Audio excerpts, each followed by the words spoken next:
Today we had a meeting in the education department where we have decided to recommend to the committee headed by the Chief Minister that the schools and college could be open from the 1st of September 2021.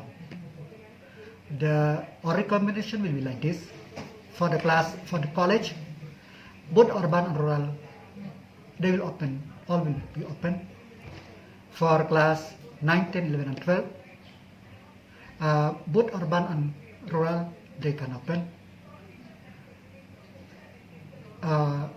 6, 7, 8 for urban, school visit, and for rural, they can open. And for the class 1 to class 5, for urban, we'll continue the system of online like this. But for the rural area, they can start with the school visit.